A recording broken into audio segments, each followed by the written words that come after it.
know so fly. She is my queen, my queen. Obimo, yeah.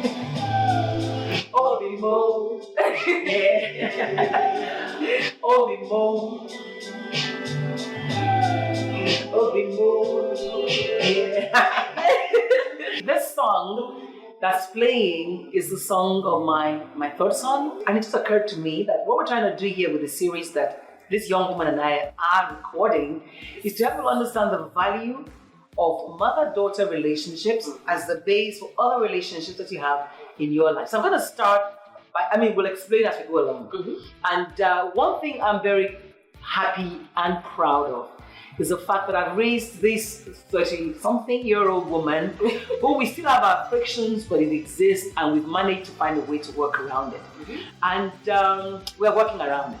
And I'm also very pleased that technology allows us to share a little bit of what we have as organically as we can, whenever and however. People from anywhere in the world can watch this, and that's the whole essence of reality. And it's not like we're like putting our story out there for one thing or the other. It's about ensuring that what you've learned, like I always say, what we know, what I know, is not all there is to know. Neither is what you know all there is to know, but at least what I know and what we know just may enrich your life. That's what it's about. So I'll start by introducing who I am. My name is Adesuwa Onyenokwe, and I'm a broadcaster and a publisher for over 35 years, and in more recent times, the life and integrative harmony coach. That's who I am. And I'm a mother of 7, but I went to the living room 6 times, and I'll explain that as we go along. And I have 4 daughters and 3 sons, and this is daughter number 2. So I'm going to let her introduce herself to you all. Here you go. Hello everyone, my name is Momma-Dotter, aka Maxe, aka Amaka. But I was named Momma-Dotter, which means child is good. So clearly once they had me, they were like, this child is sweet. I am a multidisciplinary creative, an architect by trade. I design and construct. I'm also a home cook / self-taught chef. I own a little pop-up kitchen called 116 Kitchen. You might or might not have heard about it, but we're all about flavors. We'll talk about that later, but this is me. I'm a protege of this protege, the offspring of this beautiful angel, and I'm excited to do this for you guys with her. Okay, good. So what we're going to do is we're going to have these conversations. It's organic, it's unscripted, but we are very sure of what we would like you to take away from it. And we had sat down, in fact, had a conversation with some of the other children that I had. I think it was Tochi and Kachi wasn't there. Kachi is the one that did that song, by the way. Obimo. Kachi Young. So you better go, sign up for it. And I think it's a great song as well. Not just, I think it's a great love song, but it's a love song that's also, because I'm singing it to you, to my child, because the first time I set eyes on this one, because it was the first one I went to the labor room to have, because we had one daughter first before this, but I didn't deliver that daughter. But again, her name, she's Ifoma, and Ifoma is a good thing. We're very deliberate about naming all our kids, and I think this year, what I'm going to give all of you for your birthday is a specific explanation of what all the names mean. There's Ifoma, good thing, because the name speaks to your destiny. I agree. There's Wamaka, a child is good. Now, we start this conversation by first talking about why are we doing this. And Wamaka is one of the reasons we're doing this. Wamaka, during the pandemic, was going through a very, she says now, toxic relationship. But besides that, she was going through a time in her life where she had to redefine and discover herself. And we had long conversations on the phone because she lives in Toronto and I live right here. You guys call it Toronto. Toronto. Oh, okay, sorry. Toronto. Thank you. So, but I was there on the phone talking to her and walking her through.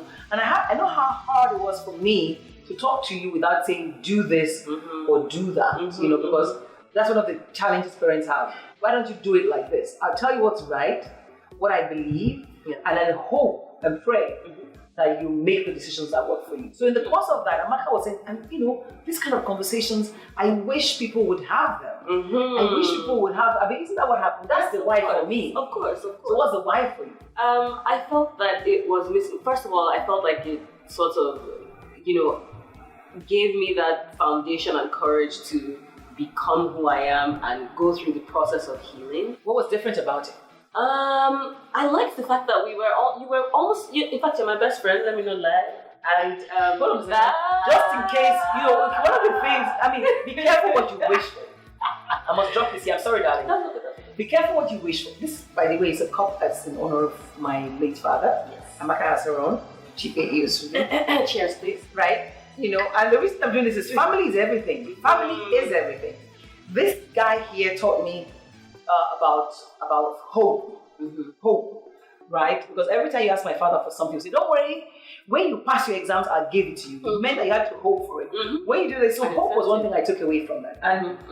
And in Amaka's situation, when I was getting married, my father wasn't a saint, right? He did a lot of things that probably hurt my mom, and I know hurt my mom.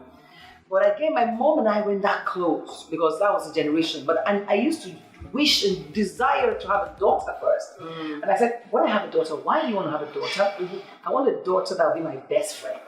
Okay, not best friend, friend.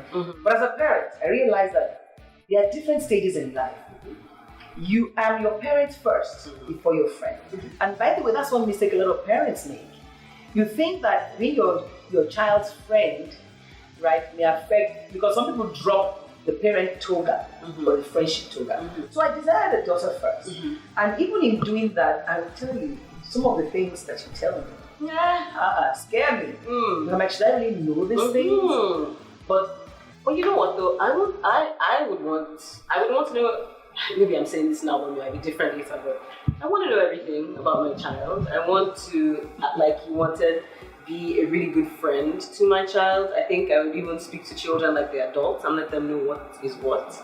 Okay. So wait till you have your yeah, we will. But for now, that's the desire and goal. And I enjoy the dynamic that we have. I feel like, What is that dynamic though? Because I want people to be able to understand. It's a dynamic of friendship and trust. And the trust comes from a level of comfort in knowing that I can come to you and actually have an engaging conversation and maybe not tell you every single thing 100%, but I'm giving you enough to, have you sort of use your own experiences to inform decisions that I make, in advising me, and that was comforting.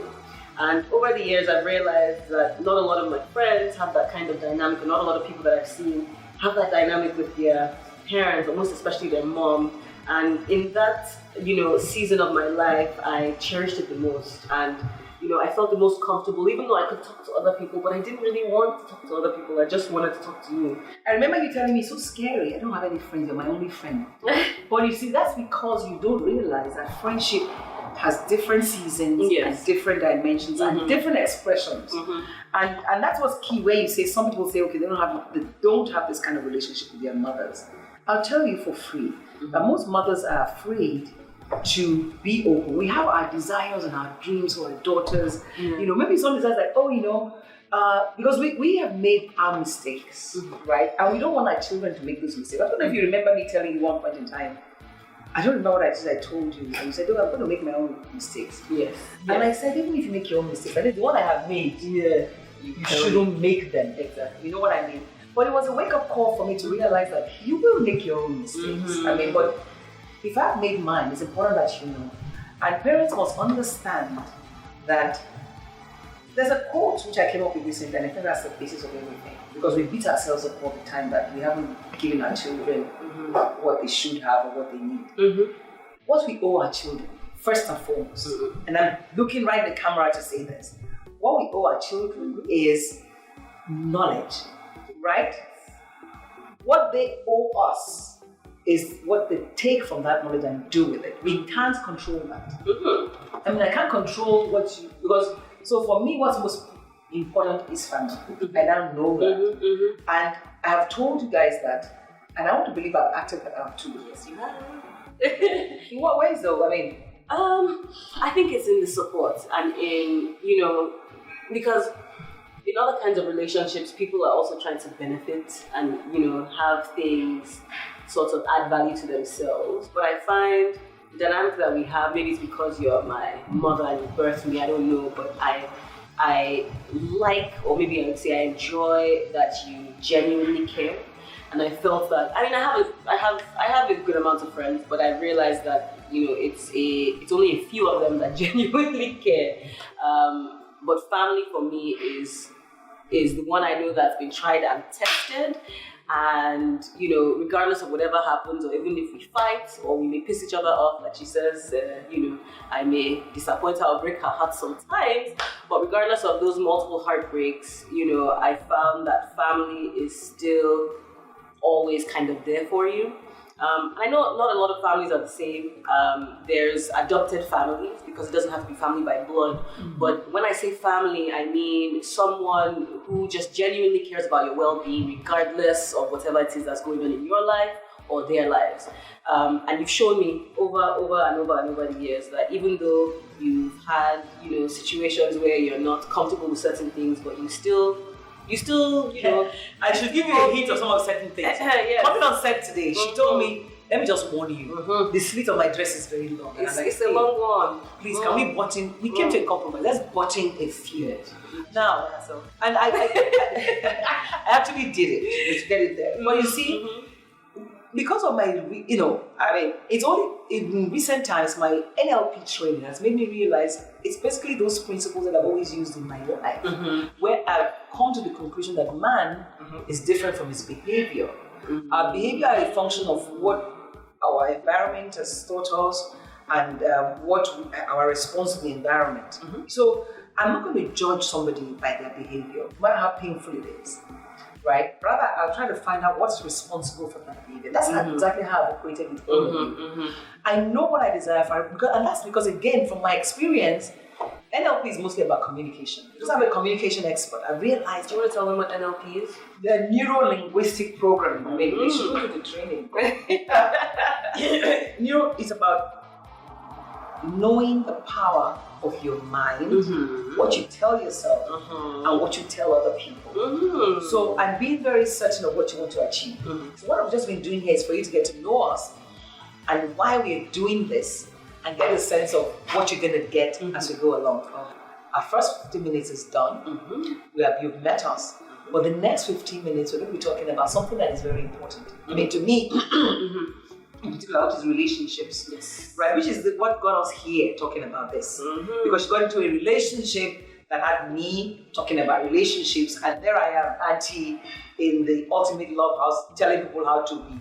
There are in relationships and like. So we're going to break here and let you digest this. But it's important that they engage with us, right? I think so. So people should do what? I guess maybe leave comments and talk about their own sort of relationships, dynamics, and how it's affected them. Once we start to talk, I guess we'll see how people can engage with us, through the things that we say. Because again, this is organic, so maybe just leave comments at the bottom and let us know your take on relationships and your views and whether you agree or disagree with how we are and what our dynamic is like. But I think it's awesome, so you better not disagree. So we'll be back. We'll be back.